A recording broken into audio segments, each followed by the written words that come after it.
بسم اللہ الرحمن الرحیم۔ السلام علیکم ناظرین، عرفان آج آپ کو شو میں لندن سے خوش آمدید کہتا ہوں، اور اسلام آباد سے میرے ساتھ موجود ہیں ابراہیم رائے صاحب۔ رائے صاحب السلام علیکم۔ وعلیکم السلام۔ رائے صاحب، 3 خبریں ہیں ہمارے پاس آج کے 2 ٹوک کے اندر۔ پہلی خبر یہ ہے کہ جو موجودہ سیاسی منظرنامہ ہے، پاکستان کے ٹاپ جنرلز اس وقت کیا سوچ رہے ہیں، اور جو کیمپینز پاکستان آرمی کے خلاف چلائی جا رہی ہیں اس کے حوالے سے کچھ حکمت عملی طے کی گئی، اور سیاسی صورتحال کے اوپر اس وقت کیا رائے ہے، آج پروگرام میں شامل کریں گے۔ اور رائے صاحب، آج ایک بہت انٹرسٹنگ خبر ہے۔ پچھلے 3.5 برسوں کے اندر جب سے پاناما کا معاملہ شروع ہوا، ہم نے دیکھا کہ ایک خاندان ہاؤس آف شریف، ان کے تمام لوگوں کے نام ECL میں موجود تھے، آج انہیں نکال دیا گیا۔ اور کیا میثاق جمہوریت 2 NRO 2 یہ اس کی ایک عملی شکل ہے، اس پر بھی ہم تفصیل سے بات کریں گے۔ اور پھر آج خان صاحب نے پریس کانفرنس کی ہے، یہ جو مراسلہ تھا سائفر، اور پھر اس کے بعد ایک کال دے دی ہے انہوں نے کہ تیار رہو، بہت جلدی میں اسلام آباد کی طرف بلاؤں گا، ہر دیہات، ہر گلی، ہر ضلع کی سطح کے اوپر لوگوں کو موبلائز کیا جا رہا ہے، تیار رہنے کے لیے کال دی گئی ہے۔ راج صاحب، یہ جو پاکستان کا سیاسی منظرنامہ ہے، ہم نے پچھلے 10-15 دنوں کے اندر یہ دیکھا کہ طاقتور حلقوں کا نام ڈائریکٹلی یا انڈائریکٹلی لیا گیا ہے، اور پھر اس کے بعد DGISPR کی آن ریکارڈ پریس کانفرنسز موجود ہیں، انہوں نے اکانومی پہ بھی بات کی، انہوں نے پاکستان کے موجودہ سیاسی حالات کے اوپر بھی بات کی، اسٹیبلشمنٹ نے کیا آپشنز رکھے، کس نے دیے، یہ پاکستان کی میڈیا نے رپورٹ کیا ہے، اور یہ پبلک ڈومین کے اندر چیزیں موجود ہیں۔ اب تھوڑا سا آپ آگے آ جائیں، حکومت چلی گئی، ایک نئی حکومت بن گئی، متحدہ اپوزیشن جو تھی اب متحدہ حکومت بن چکی ہے، اور موجودہ حالات کے اندر خان صاحب بھی کہہ چکے کہ اسٹیبلشمنٹ نے کس کا نام دیا، کہاں سے یہ نام چلے، اور یہ سیاسی منظرنامہ اس میں طاقتور حلقوں کی موجودگی ہے، چاہے میڈیٹر کے طور پر، چاہے جو لوگ نہیں مانتے وہ کہتے ہیں کہ جناب ہاتھ ہے۔ اب ٹاپ جنرلز رائے صاحب کیا سوچ رہے ہیں؟ ٹاپ جنرلز کی اس وقت کیا آواز ہے؟ کس قسم کا سینٹیمنٹ پایا جاتا ہے؟ آنے والے دنوں کے اندر کیا ہو سکتا ہے، اور کس طرح سیاسی نظام رخ تبدیل کرے گا، اور کیا سیٹلمنٹ ہے اس سیاسی نظام کی جو ہم دیکھ رہے ہیں آنے والے دنوں کے اندر؟ جی رائے صاحب۔ جی دیکھیے ہاشمی صاحب، اس وقت فوج کے اندر کیا سینٹیمنٹ ہے اور فوج اس وقت کیا سوچ رہی ہے، اس کے متعلق کچھ اندرونی کہانی بھی اپنے ویورز کے ساتھ شیئر کریں گے۔ لیکن پہلے بات کرتے ہیں کہ جو دھمکی آمیز مراسلہ آیا امریکہ سے، اس کے متعلق اب تحریک انصاف نے خود عمران خان صاحب سے مشاورت کے بعد کیا نئے انکشافات کیے ہیں، کیونکہ خان صاحب نے یہ مراسلہ army chief general Qamar Javed Bajwa کے سامنے بھی رکھا تھا، یہ مراسلہ DGISI جنرل ندیم انجم کے سامنے بھی رکھا گیا تھا، یہی مراسلہ پھر چیف جسٹس کو بھی بھیجا گیا، اسپیکر قومی اسمبلی کو بھی دکھایا گیا، اور اس وقت کے اپوزیشن لیڈر شہباز شریف سے بھی کہا گیا کہ آپ اس مراسلے کو دیکھ لیں۔ اب اینی ویز شہباز شریف نے تو اب اس مراسلے کو دیکھ لیا، لیکن اب چاروں ناچار تحریک انصاف کو یہ مراسلہ سامنے لانا پڑا ہے، اور پہلی مرتبہ تحریک انصاف نے کوٹ ان کوٹ جو انگلش کے اس کے ورڈز تھے، وہ تمام ورڈز بھی اب تحریک انصاف خود سامنے لے کر آ گئی ہے۔ اور شیریں مزاری کی جو اس وقت ویڈیو وائرل ہے، ہمارے کچھ ویورز نے شاید وہ ویڈیو دیکھی ہو، آپ نے بھی دیکھی ہوگی، اس میں انہوں نے کہا کہ میں بتا دیتی ہوں کہ انگریزی میں کیا ورڈز لکھے ہوئے تھے، اور اس کے بعد اس کا ترجمہ بھی کر دیتی ہوں کہ اس کا مطلب کیا تھا، اور یہ آپ کہہ لیں کہ ایک ایکسٹریم سٹیپ لینا پڑا ہے تحریک انصاف کو، اس وجہ سے کہ یہاں پر کچھ قوتیں اور یہ امپورٹڈ حکومت ابھی بھی بڑی غلط فہمیاں پھیلانے کی کوشش کر رہے تھے کہ یہ ایک مداخلت ہے، سازش نہیں۔ اب شیریں مزاری نے کیا الفاظ بتائے اس مراسلے کے متعلق، وہ مختصراً رکھتے ہیں ویورز کے سامنے۔ تو انہوں نے کہا کہ اس مراسلے میں لکھا یہ ہے کہ if Prime Minister Imran Khan is not removed, he will become isolated with the US and we will have to take the issue head on۔ یہ الفاظ لکھے ہوئے ہیں اس مراسلے میں یعنی اس کا مطلب یہ ہے کہ عمران خان کو اگر نہ ہٹایا گیا وزارت عظمیٰ سے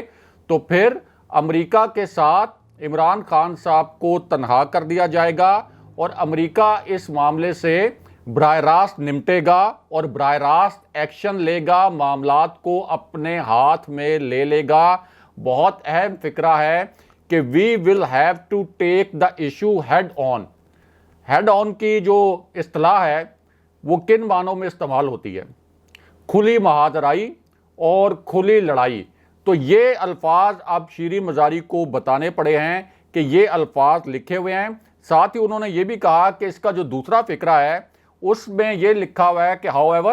if the vote of no confidence succeeds all will be forgiven۔ اب اس کا کیا مطلب ہے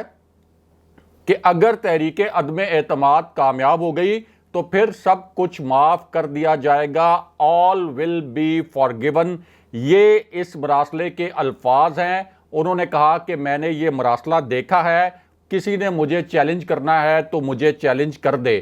اب کتنا آپ کہہ سکتے ہیں کہ کلیئرٹی کے ساتھ پتہ چل گیا کہ یہ جو دو فقرے انگریزی کے ہم نے آپ کے سامنے رکھے، اس میں تحریک عدم اعتماد کا بھی ذکر ہے، اس میں پرائم منسٹر عمران خان کا بھی ذکر ہے، اس میں دھمکی کا بھی ذکر ہے کہ اگر عمران خان صاحب کو نہ ہٹایا گیا تو پھر ہم خود ایکشن لیں گے، اور وہ ایکشن کس صورت میں لے سکتے ہیں، پاکستان کے اندر کس قوت کو کہہ سکتے ہیں کہ خان صاحب کو ہٹائیں، اس کے اوپر بھی شیریں مزاری نے بات کی۔ انہوں نے کہا کہ امریکہ کو پہلے سے پتا تھا کہ کون سی حکومت آگے آئے گی، یعنی ان کو پتا تھا کہ آگے شہباز شریف اینڈ کمپنی نے آنا ہے، تو ان کو جب پتا تھا تو پھر یہ الفاظ جو انہوں نے بولے کہ all will be forgiven، تو یہ معافی کی بات وہ کس پس منظر میں کر رہے تھے۔ اس کے ساتھ ساتھ شیریں مزاری نے یہ بھی کہا، تصدیق کر دی کہ یہ مراسلہ بہت عرصے تک دبا کے رکھا گیا وزارت خارجہ میں۔ وزارت خارجہ میں وہ کہتی ہیں کہ یہ مراسلہ دبا دیا گیا، اور اس کے بعد شاہ محمود قریشی کو بھی اس مراسلے کے متعلق نہیں پتا تھا۔ کچھ ٹائم کے بعد شاہ محمود قریشی جو وزارت خارجہ کے انچارج تھے ان کو پتا چلا کہ یہ مراسلہ آیا ہوا ہے، بلکہ انہوں نے خود سے جب ان کو کسی نے انفارم کیا، جس کے متعلق الفاظ یہ استعمال کیے گئے کہ ایک محب وطن آفیسر نے شاہ محمود قریشی کو اطلاع دی، تو اس کے بعد پھر یہ مراسلہ نکلوایا گیا۔ اب یہاں پر شیریں مزاری نے خان صاحب کے ساتھ ڈسکشن کے بعد ایک نقطہ بھی اٹھایا، اور انہوں نے دوبارہ کہا کہ سوال یہ اٹھتا ہے کہ اس وقت عمران خان تو پرائم منسٹر تھے، تو پھر یہ پیغام امریکی کس کو بھیج رہے تھے؟ یہ اس وقت ویڈیو بھی ایک انٹرویو جو تھا شیریں مزاری کا وہ اس وقت وائرل ہے۔ تو اب تو کسی ابہام کی گنجائش ہی نہیں رہی، یعنی یہ جو الفاظ انگریزی کے انہوں نے بتا دیے، اگر یہ انگریزی کے الفاظ اس سائفر میں نہیں لکھے ہوئے تو اس گورنمنٹ کو چاہیے کہ وہ چیلنج کرے، وہ کہے کہ شیریں مزاری جھوٹ بول رہی ہیں، خان صاحب جھوٹ بول رہے ہیں، اور اس مراسلے میں یہ الفاظ نہیں لکھے ہوئے۔ اور اگر یہ مراسلے لکھے ہوئے ہیں تو پھر میرا خیال ہے کہ فوج کو، نیشنل سیکیورٹی کمیٹی کو بالکل اس معاملے میں پڑھ کے خود کو متنازع نہیں بنانا چاہیے، کیونکہ ان الفاظ میں صاف پتہ چل گیا ہے کہ تحریک عدم اعتماد کا لفظ بھی لکھا ہوا ہے، نتائج کی دھمکی بھی دی گئی ہے، عمران خان صاحب کو ہٹانے کا بھی کہا گیا ہے۔ تو اگر فوج اس معاملے پر اب اگر کوئی ایسا موقف لیتی ہے کہ یہ سازش نہیں تھی، صرف مداخلت تھی، تو اس سے فوج زیادہ متنازع ہوگی، فوج کے اوپر پھر سوالات اٹھیں گے کہ ایک سمپل سی جو بات ہے اس کو کیوں توڑ مروڑ کر پیش کرنے کی کوشش کی جا رہی ہے۔ اب خان صاحب نے خود جو پریس کانفرنس کی اس کے بھی 3 نکات بڑے اہم تھے۔ ایک تو انہوں نے کہا کہ سپریم کورٹ اس کے اوپر کھلی سماعت کرے، یعنی اتنے کانفیڈنٹ ہیں، وہ کہہ رہے ہیں سپریم کورٹ اس کے اوپر کھلی سماعت کرے، اور ہر طرح سے جس طریقے سے سپریم کورٹ تحقیقات کرنا چاہتی ہے وہ کرے، ہم سے جو تحقیقات کرنی ہے، ہم سے جو مدد چاہیے وہ لے، یہ اپنے سامنے رکھے سائفر، ایک ٹائم فریم بے شک طے کر لے، اور پھر طے کرے کہ کیا یہ سازش تھی یا نہیں تھی۔ تو اب مجھے بتائیں کہ اور عمران خان صاحب کہاں جائیں؟ اس ملک کی سب سے بڑی عدالت کون سی ہے؟ سپریم کورٹ ہے۔ اپنا مقدمہ انہوں نے ملٹری کے سامنے بھی رکھ دیا، ان کے سامنے یہ سائفر رکھ دیا, مراسلہ رکھ دیا, اس کے بعد پارلیمنٹ کے سامنے بھی رکھ دیا, سپریم کورٹ کے سامنے بھی رکھ دیا. وہ کہہ رہے ہیں کہ یہ الفاظ لکھے ہوئے ہیں, لیکن ایک عجیب و غریب آپ کہیں کہ موڈ آف ڈینائل ہے, ایک عجیب قسم کا ایک رویہ نظر آ رہا ہے اداروں کی جانب سے بھی, اور امپورٹڈ حکومت سے تو کوئی توقع کی نہیں جا سکتی, کیونکہ شہباز شریف جو خود اس سازش میں ملوث تھے وہ کس طرح کہیں گے کہ نہیں یہ سازش ہوئی ہے. تو خان صاحب کی اس آفر کو بھی ریجیکٹ کیا گیا. دوسرا, خان صاحب نے ایک آپ کہہ لیں کہ دبے لفظوں میں وارننگ بھی دے دی ہے, اور وہ وارننگ ہے کہ میں ہر صورت میں اگر ارلی الیکشن نہ کروائے گئے تو میں اس ملک کی حقیقی آزادی کے لیے اسلام آباد کی جانب سونامی مارچ کروں گا. اور میں آپ کو یہ بھی بریکنگ نیوز دے دوں اور اپنے ویورز کو کہ جو انٹیلیجنس ادارے جو اس وقت حکومت کے زیر اثر ہیں اور جو اس وقت ملٹری کے انٹیلیجنس ادارے ہیں, ان کی رپورٹ یہ ہے کہ اگر خان صاحب نے لانگ مارچ کا اعلان جس طرح سے کیا ہے, یہ لانگ مارچ ہو گیا تو 10 لاکھ سے زائد لوگ اسلام آباد آ جائیں گے. 10 لاکھ سے زائد, یہ خود حکومتی انٹیلیجنس ایجنسیز کا اندازہ ہے کہ 10 لاکھ سے زائد لوگ اس لانگ مارچ میں اسلام آباد آ جائیں گے. تو پھر حالات کس جانب جائیں گے؟ اسی لیے خان صاحب کہہ رہے ہیں کہ جو غلطی ہو گئی سو ہو گئی, اب اس غلطی کو سدھار لیں. اور خود پھر شیریں مزاری کے جو الفاظ تھے ان کی تصدیق کر دی خان صاحب نے اپنی پریس کانفرنس میں کہ ہاں یہ لکھا ہوا ہے کہ خان کو ہٹاؤ, عمران خان کو ہٹاؤ, ورنہ نتائج کے لیے تیار ہو جاؤ. تو اس کا مطلب ہے کہ عمران خان کا ایک ایک حرف جو انہوں نے اس دھمکی آمیز مراسلے کے متعلق بتایا وہ ایک ایک حرف ٹھیک تھا. پھر عمران خان صاحب نے یہ بھی بتا دیا, تاریخ بھی بتا دی کہ جنوری میں اس سازش کے اوپر عمل درآمد ہونا شروع ہو گیا تھا. انہوں نے کہا کہ سفارت خانوں میں جا کے کون کون سے منحرف ارکان اور پرانی اپوزیشن کے ارکان ملتے رہے, اس کا سارا ڈیٹا نکلوا لیا جائے, اس کی فوٹیجز آ جائیں گی, اور جس طریقے سے سپریم کورٹ مطمئن ہونا چاہتی ہے ہر قسم کی تحقیقات کر لے, اور ہم ہر طرح سے تعاون کے لیے تیار ہیں. اب اس پر شہباز شریف اینڈ کمپنی اور یہ امپورٹڈ حکومت جو ہے یہ بالکل خاموش ہے, اور یہ خاموشی اصل میں اعتراف جرم ہے. اگر ان کے پاس شیریں مزاری کے جو الفاظ انہوں نے بولے اس مراسلے کے متعلق, اگر کچھ اور الفاظ لکھے ہوتے تو 1 منٹ کے اندر یہ پریس کانفرنس کرتے اور بتاتے کہ نہیں یہ الفاظ نہیں لکھے ہوئے تھے, اور خان صاحب کو بھی یہ جھٹلاتے. پھر خان صاحب کہتے ہیں, دیکھیں کتنا زبردست میسج دے رہے ہیں وہ یہ کہہ رہے ہیں کہ پاکستان کے ادارے یعنی پاکستان کی آرمی کو اور سپریم کورٹ کو کھڑا ہونا پڑے گا اس وقت اس دھمکی آمیز مراسلے کے معاملے پر, میرے معاملے پر نہ کھڑے ہوں. اگر نہ انہوں نے سٹینڈ لیا تو پھر پاکستان کا ہر وزیر اعظم جب بھی اس کے اوپر دباؤ ڈالا جائے گا وہ ملکی مفادات کو چھوڑ دے گا, وہ اپنی سیٹ بچائے گا کہ یار یہ تو لوگ بڑے طاقتور ہیں, یہ مجھے وزارت عظمیٰ سے ہٹا دیں گے, وہ ان کے مفادات کو سرو کرے گا, ملک کے مفادات کا خیال نہیں کرے گا. ایک بھی دھمکی اس کو آ گئی تو اس لیے یہاں پر ایک انکریجمنٹ ہونی چاہیے کہ اگر کوئی پرائم منسٹر بیرونی دباؤ کو قبول کرنے سے انکار کرتا ہے تو اس کو پتا ہو کہ میرے ساتھ ادارے کھڑے ہو جائیں گے اور یہی ادارے مجھے ہٹوا نہیں دیں گے. یعنی ہونا تو یہ چاہیے تھا کہ خان صاحب کے ساتھ ادارے کھڑے ہو جاتے, لیکن یہاں تو آدھی رات کو عدالت کھل گئی خان صاحب کو ہٹانے کے لیے. تو اس کا مطلب ہے کہ میسج یہ جا رہا ہے کہ کوئی بھی پرائم منسٹر امریکہ ہو, انٹرنیشنل اسٹیبلشمنٹ, اس کے دباؤ کے سامنے کھڑا نہ ہو. تو یہ تو بڑا لاؤڈ اینڈ کلیئر میسج تھا, اور اس وجہ سے اب بال جو ہے وہ اداروں کے کورٹ میں ہے. رائے صاحب, پاکستان کی فوج آبویسلی ملک کی سلامتی کی علامت ہے, اور جو سیاسی منظرنامہ ہے,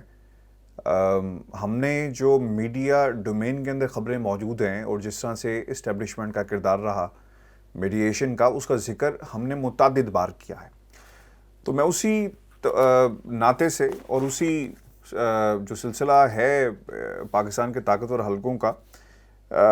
اس مناسبت سے ہمیں بتائیں کہ اس وقت ٹاپ جنرلز کیا سوچ رہے ہیں, ملک کے اندر کس طرح سے ایک استحکام آئے گا. سیاسی استحکام بہت ہی ضروری ہے, جو مجھے تو کم از کم نظر نہیں آ رہا, اور اس کی بنیادی وجہ جو فیصلے ہو رہے ہیں, جس قسم کے فیصلے آ رہے ہیں, سیاست کے اندر ہلچل ہو رہا ہے, مجھے نہیں لگتا کہ سیاسی استحکام ہے، کیونکہ جب جس ملک میں آپ جو ڈیزرو نہیں کرتے لوگ ان کو آپ وزارتوں پر بٹھا دیں گے تو سر پھر استحکام نہیں آئے گا، تباہی آئے گی، اور تباہی ہمیں آتی ہوئی نظر آ رہی ہے۔ قادر پٹیل صاحب ہیں غالباً،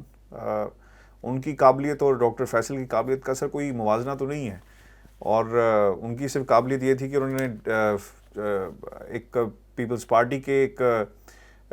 اور رکن کا علاج کروایا تھا، اور جن حالات میں کروایا تھا وہ پوری قوم جانتی ہے۔ تو رائے صاحب کیا سوچ رہی ہے اس وقت پاکستان کی اسٹیبلشمنٹ، ٹاپ جنرلز کیا سوچ رہے ہیں؟ دیکھیں ہاشمی صاحب، جو آپ کے ریٹائرڈ جنرلز ہیں، جو کہ لیفٹیننٹ جنرلز کے عہدوں سے ریٹائر ہوئے ہیں، تو ان کے جو خیالات ہیں اور جس بے باکی کے ساتھ وہ اپنے خیالات کا اظہار کر رہے ہیں، اس سے اندازہ ہوتا ہے کہ پاک فوج کے اندر کیا سینٹیمنٹ ہے۔ اس میں ایک جو ویڈیو وائرل ہوئی ہے، اس ویڈیو میں بھی آپ دیکھیں کہ شہباز شریف جاتے ہیں وزیرستان، جنرل فیض حمید وہاں پر بریفنگ دے رہے ہیں، اور اس بریفنگ کے دوران ایک تو شہباز شریف کے جو چہرے کے تاثرات ہیں، اگر وہ چہرے کے تاثرات دیکھے جائیں تو پتہ چلتا ہے کہ کتنی ناگواری ہے شہباز شریف کے چہرے پر اور کتنی بیزاری ہے۔ پھر army chief general Qamar Javed Bajwa کے اپنے تاثرات بڑے سخت قسم کے ہیں، اور D G I S P R بھی وہاں موجود ہیں اور باقی آفیسرز بھی، تو ایک مکمل ڈسکنیکٹ نظر آتا ہے پرائم منسٹر شہباز شریف کو ایکسیپٹ کرنے کے معاملے پر، کہ فوج کے اندر شاید ان کی ایکسیپٹنس نہیں ہے۔ وہ اگر ویڈیو آپ دیکھیں جو آئی ایس پی آر نے باقاعدہ ریلیز بھی کی تھی شہباز شریف کے وزیرستان کے دورے کی۔ اب یہ جو آپ کے لیفٹیننٹ جنرلز ہیں، جن میں آپ کے خالد نعیم لودھی بھی شامل ہیں، جنرل ہارون اسلم بھی شامل ہیں، تو ظاہر ہے کہ یہ کس کو ریپرزینٹ کر رہے ہیں؟ یہ فوجی افسران اور فوج کے جو سپاہی ہیں ان کی سوچ کو ریفلیکٹ کر رہے ہیں۔ اب مثال کے طور پر جنرل فیصل مشتاق ریٹائرڈ، وہ یہ کہتے ہیں کوٹ ان کوٹ کہ بات بڑی صاف اور واضح ہے، ہر خوددار شخص کو عمران خان جیسا خوددار لیڈر پسند ہے، ہر غلام شخص کو شہباز شریف جیسا غلام لیڈر پسند ہے، اور اس کے بعد وہ ایک بہت بڑا دعویٰ بھی کرتے ہیں۔ اس دعوے میں وہ یہ کہتے ہیں کہ معاملات کو جلد سدھارا جائے گا، کیونکہ کوئی بھی اس حکومت کو برداشت نہیں کر پا رہا، یعنی وہ اپنے ادارے کی جانب اشارہ کر رہے ہیں کہ معاملات کو جلد سدھارا جائے گا، اور تاثر یہ دے رہے ہیں کہ ان کے ادارے کے اندر بھی کوئی بھی ان معاملات کو برداشت نہیں کر پا رہا۔ پھر وہ یہ کہتے ہیں کہ ہر پاکستانی کی طرح ہر سپاہی کو یقین ہے کہ عمران خان واپس آئے گا، ہم خودداری کی زندگی جینا چاہتے ہیں، غلامی کی نہیں۔ تو یہ الفاظ بول رہے ہیں آپ کے ریٹائرڈ اعلیٰ آفیسر، اور آپ کے جو جنرل ہارون اسلم ہیں جو کہ بہت پہلے ریٹائر نہیں ہوئے، لیفٹیننٹ جنرل کے عہدے سے ریٹائر ہوئے تھے، اور ایک بہت بڑے پروفیشنل کے طور پر ان کا نام تھا، بہت ان کی شہرت تھی کہ بہت پروفیشنل قسم کے وہ جنرل ہیں۔ وہ یہ کہتے ہیں کہ اسد مجید نے نیشنل سیکیورٹی کمیٹی میں دباؤ کے باوجود، یہ لفظ استعمال کیے انہوں نے کہ دباؤ کے باوجود جس طرح سے اپنی سٹیٹمنٹ پر کھڑے ہوئے، یہ دوسرے آفیسرز کے لیے ایک مثال ہے۔ تو اس کا کیا مطلب ہے کہ یہ جنرلز جو ریٹائرڈ ہیں یہ سمجھتے ہیں کہ یہ بیرونی سازش تھی، اس کو کچھ اندرونی کرداروں نے ایگزیکیوٹ کیا، اس کو انجام تک پہنچایا، اور یہ اصل میں نمائندگی کر رہے ہیں فوج کے اندر جو سینٹیمنٹ ہے، کیونکہ فوج کے جو حاضر سروس افسران ہیں وہ تو ڈسپلن کے پابند ہیں، وہ اپنی رائے کا اظہار نہیں کر سکتے، وہ ٹویٹر کے اوپر ٹویٹ نہیں کر سکتے، سوشل میڈیا پر بیان نہیں جاری کر سکتے، کوئی پریس کانفرنس نہیں کر سکتے، لیکن یہ تو صاف ظاہر ہے کہ اداروں کے اندر ایک بے چینی ہے کہ یہ آخر کس طریقے سے ہو گیا۔ پھر ایک اور بات انہوں نے کہی، یہ آپ کے جو جنرل فیصل مشتاق ہیں، انہوں نے کہا کہ جن لوگوں کو آپ نے سیکیورٹی رسک قرار دیا اپنی قیادت کو مخاطب کرتے ہوئے، کہ جن لوگوں کو آپ نے سیکیورٹی رسک قرار دیا، ان کے ساتھ نیشنل سیکیورٹی کمیٹی کی میٹنگ میں بیٹھ کر آپ کو کیسا لگا ہوگا، اس لیے تھوڑا خیال کیجئے جناب۔ یہ ان کے الفاظ ہیں جو انہوں نے بیانات اپنے جاری کیے ہیں سوشل میڈیا پر۔ تو اس سے اندازہ ہوتا ہے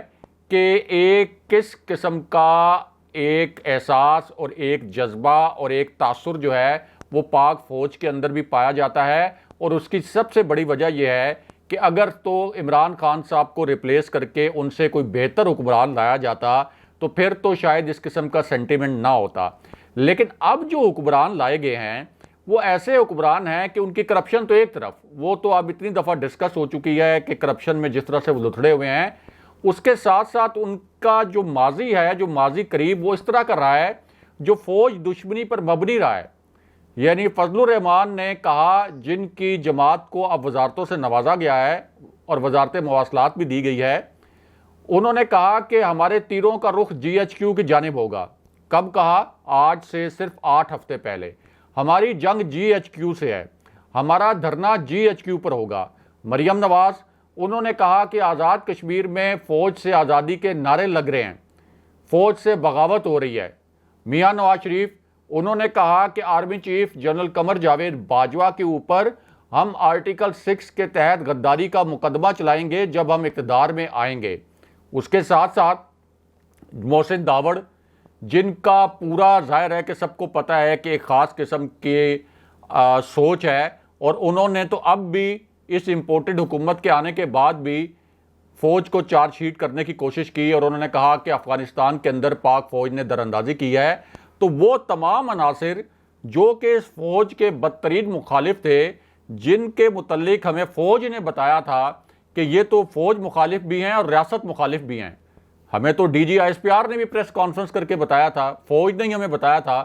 ان تمام عناصر کو حکومت میں یہ لے آئے ہیں۔ اوپر سے ان کے اوپر کرپشن کے الزامات بھی ہیں، 70% آپ کی کیبنٹ ضمانت کے اوپر ہے جو کابینہ ہے۔ تو اس وجہ سے یہ غم و غصہ عوام میں بھی بڑھ رہا ہے اور فوج کے اندر بھی بڑھ رہا ہے، اور اس کو روکنے کا ایک ہی طریقہ ہے کہ اب آپ اگلے الیکشن اناؤنس کر دیں، تاکہ یہ ہمارے ادارے ہیں، یہ ہماری فوج ہے، اس کو مضبوط رہنا چاہیے۔ اس فوج کے متعلق جو منفی خیالات اور جذبات پیدا ہو رہے ہیں یہ نہ پیدا ہوں، اور فوج دوبارہ سے پاکستان کے لیے جیسے ہمیشہ ایک بائنڈنگ فورس رہی ہے اسی طرح بائنڈنگ فورس کے طور پر قائم رہے۔ راج صاحب، یہ تو ایک عام پرسیپشن ہے جس کی ہم بات کر رہے ہیں۔ اوبیسلی فوج کے ہونے سے ہی ملک مضبوط ہوگا، اور میرا نہیں خیال کہ فوج کے خلاف کسی قسم کا بھی پروپیگنڈا کسی کو بھی قبول ہونا چاہیے، کیونکہ یہ جو فوج کے ساتھ تعلق ہے نا پاکستان کی عوام کا، یہ ایک قدرتی تعلق ہے جسے کوئی نہیں ختم کر سکتا۔ لیکن راج صاحب، یہ ایک منظم کمپین بھی چلائی جا رہی ہے، کچھ عناصر استعمال اس سچویشن کو کر رہے ہیں پاکستان کی فوج کو ملائن کرنے کی۔ میں چاہوں گا کوکلی اس پہ بھی کمنٹ کر دیں، اور پھر آپ نے یہ جو ریزینٹمنٹ کی بات کی ہے راج صاحب، پورے ہاؤس آف شریف کے نام نکال دیے گئے ہیں، 3000 کے قریب لوگوں کی چھانٹی کی جا رہی ہے، اور یہ نام جو تھے نیب اور ایف آئی اے کی سفارش پر ای سی ایل میں ڈالے گئے تھے، لیکن جو